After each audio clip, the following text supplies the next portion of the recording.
Welcome back, gamers! Today, we're diving into the hellish, explosive world of Doom, starring Dwayne Johnson. Wait, hold up. This is the wrong disc.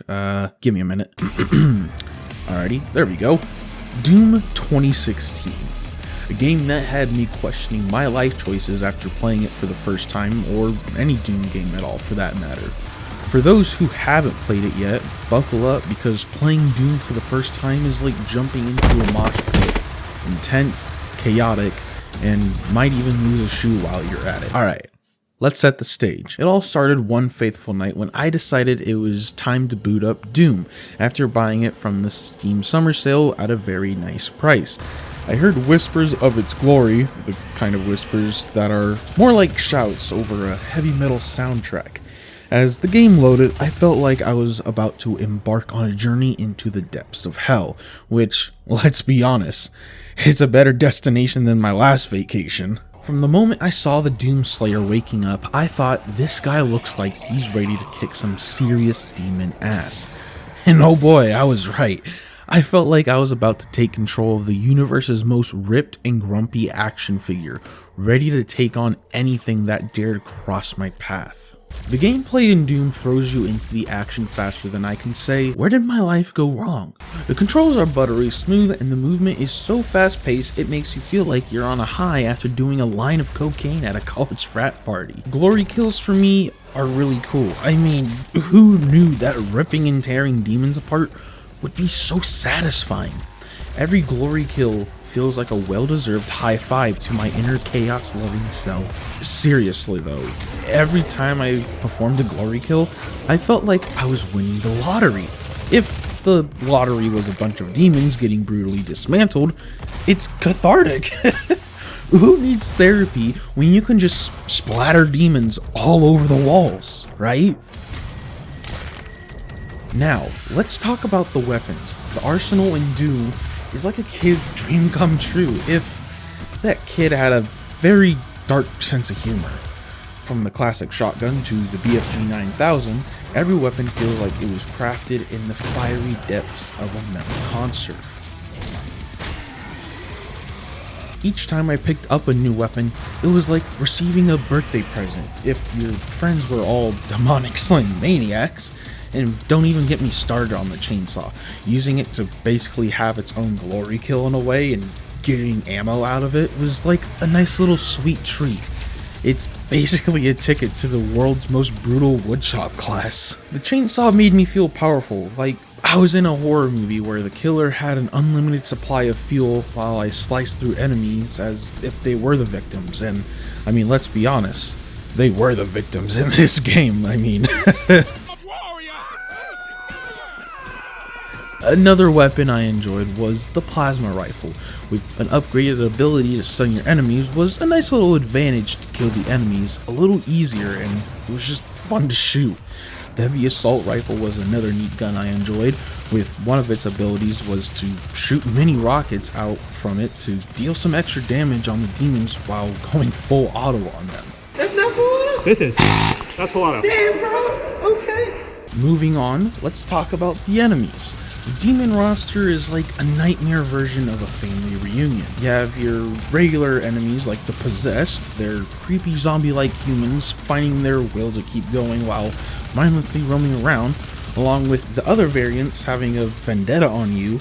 You have the Imps, which are fiery, pint-sized troublemakers who hurl fireballs with glee. You have the Hell Knights, which are muscle-bound demons who smash first and ask questions never. And then you have the Pinky, which is a giant, slobbering pink bulldog that charge at you with relentless enthusiasm. And then you have the classic good old Caco Demon, which is just a floating one-eyed blob that lazily lobs fireballs from above. Now I know I said I didn't play previous Doom games, but I am wary of the enemies in the original Doom games, and I know the Caco Demon was a really big one in the original Doom. Anyways, there are plenty of other enemies to play with. The one that annoyed me the most was the Pinky, as I really didn't pay attention to the tutorial on them, and I didn't find until later that you had to shoot them in the back to get a kill a lot easier. So all in all, to be fair, that was my bad. Other than that, I really enjoyed all the enemies in the game, even the bosses that I also fought along the way.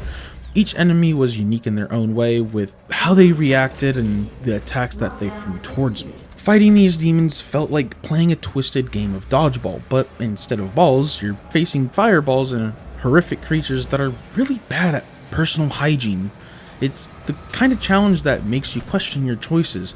Also, what's the deal with Olivia Pierce? She looks like a crackhead version of Jamie Lee Curtis, at least in my opinion. She was a cool final boss though when she turned into the spider mastermind. Annoying fight somewhat for me, but still pretty cool overall.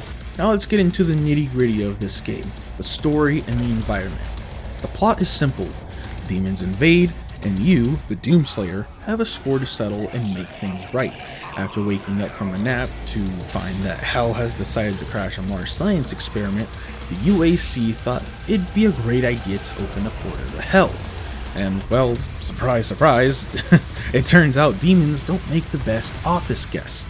You'll spend your time ripping and tearing through hordes of demons, dealing with the worst work from home scenario ever, and sorting out the mess left by the UAC's questionable decision making. All this while uncovering some seriously spooky secrets about why you're so good at this whole demon bashing gig. It's like the ultimate revenge fantasy. Except instead of getting revenge with your high school bullies, you're taking on the literal forces of hell. Talk about an upgrade, right? Though there aren't any actual cutscenes in this game, there are some motions of the Slayer shaking his fist violently while in first person, and just by that you can feel how angry he is with the infestations of demons around him. As you're playing, you can almost feel the same rage that the Slayer has, and get satisfaction when clearing a level. For me personally, it felt like I needed a nice long smoke break after kicking some serious demon ass. And look, I don't even smoke, and I really needed it because it just felt that good. It felt like I just had sex. The environments are stunning, ranging from the dark, dank halls of the Hellish Fortress to the metallic corridors of the Martian base. Each level was unique in its own way and also got more intense as I progressed through the game. More enemies and more things to do per level, along with it giving me more items to survive the demon horde as I made that progression. The attention to detail from the guts and the blood hanging off the wall and the detail to the kill of the demons was just fantastic. It was a masterpiece.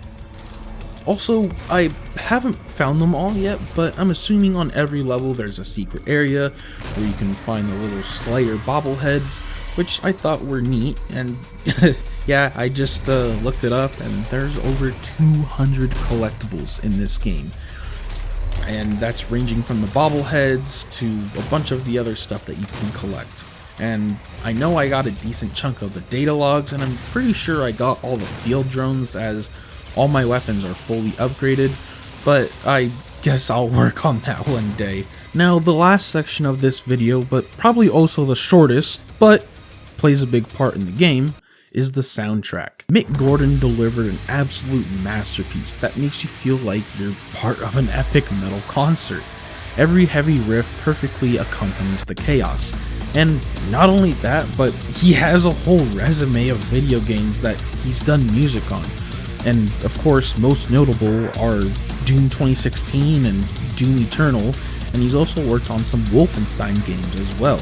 I mean, this dude just makes some really banger music for some really banger games. Every time I heard the music kick in, I couldn't help but feel invincible. I mean, I started headbanging and tapping my leg repeatedly to the beat of the music, like I was playing drums. It was an amazing experience. So, in conclusion, my first encounter with Doom 2016 was nothing short of mind-blowing. It's a game that invites you to unleash your inner demon slayer while simultaneously questioning your sanity. I laughed, I cheered, I got pissed off sometimes, but all in all, I just want to say this game was amazing, and for it being my first Doom game and the entry of all the other games, I was satisfied with what was brought to me. So for that, I want to thank you guys for joining me on this chaotic adventure. If you've had your own wild experience with this game, Drop your stories in the comments below. And remember, when life gets tough, just rip and tear your way through it. Figuratively, of course. Until next time, keep it metal, guys.